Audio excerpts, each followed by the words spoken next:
रात के ठीक 3 बज रहे थे। अपार्टमेंट की तीसरी मंजिल पर सन्नाटा इतना गहरा था कि दूर कहीं चल रही दीवार घड़ी की टिक टिक भी साफ सुनाई दे रही थी। तभी अचानक आदित्य के फ्लैट के दरवाजे पर धीरे धीरे 3 बार दस्तक हुई। टक टक टक। कमरे के अंदर खड़ा आदित्य एकदम स्थिर हो गया। उसकी सांसें तेज हो गई थीं और दिल की धड़कन जैसे पूरे कमरे में गूंज रही थी। उसने घबराकर दीवार पर लगी घड़ी की तरफ देखा। समय बिल्कुल 3 बजा रहा था। ये पहली बार नहीं था। पिछले 4 दिनों से हर रात ठीक इसी समय उसके दरवाजे पर कोई दस्तक देता था, लेकिन जब भी वो दरवाजा खोलता बाहर कोई नहीं होता था। शुरुआत में आदित्य को लगा था कि शायद किसी बच्चे की शरारत होगी।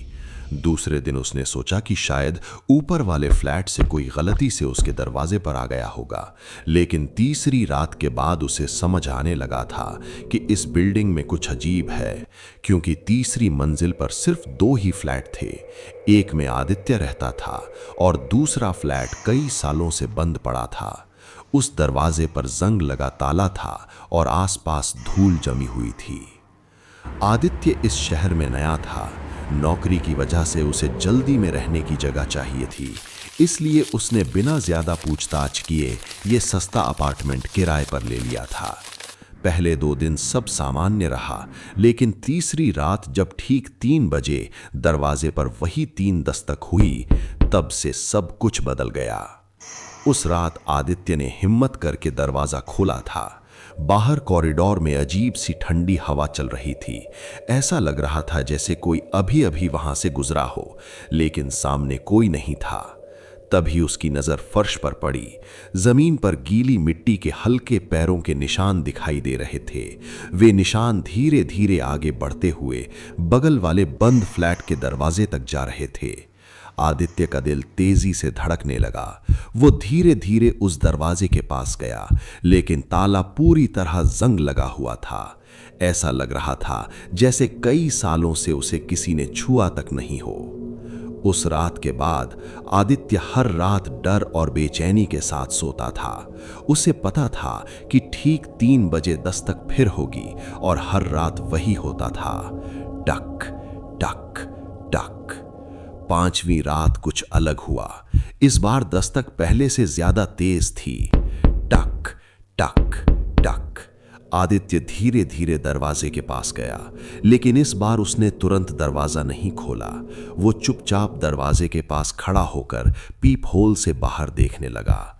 कॉरिडोर में हल्की सी पीली लाइट जल रही थी और तभी उसे कुछ अजीब दिखाई दिया। उसके दरवाजे के सामने एक आदमी खड़ा था।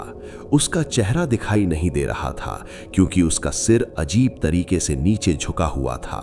लेकिन सबसे डरावनी बात यह थी कि वो आदमी दरवाजे को छू भी नहीं रहा था, फिर भी दस्तक की आवाज आ रही थी। टक टक टक। अचानक वो आदमी धीरे धीरे अपना सिर ऊपर उठाने लगा और जैसे ही उसका चेहरा रोशनी में आया, आदित्य की सांस रुक गई, क्योंकि वो चेहरा बिल्कुल आदित्य जैसा ही था। अचानक कॉरिडोर की लाइट एक पल के लिए बुझी और फिर जल गई। जब आदित्य ने दोबारा पीप होल से देखा तो कॉरिडोर पूरी तरह खाली था। उस रात वो बिल्कुल नहीं सो पाया। अगले दिन उसने बिल्डिंग के पुराने रिकॉर्ड देखने शुरू किए। तभी उसे एक पुरानी खबर मिली। लगभग 5 साल पहले इसी फ्लैट में रहने वाला एक आदमी रहस्यमयी तरीके से मरा हुआ पाया गया था।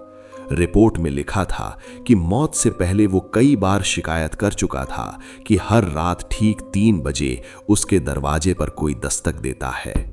उस दिन के बाद आदित्य के दरवाजे पर कभी भी 3 बजे दस्तक नहीं हुई, लेकिन कुछ हफ्तों बाद जब उसी फ्लैट में एक नया किराएदार रहने आया तो पहली ही रात ठीक 3 बजे उस शांत कॉरिडोर में फिर वही आवाज गूंजी।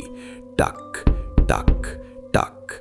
जैसे कोई हर बार एक नए इंसान का इंतजार करता हो।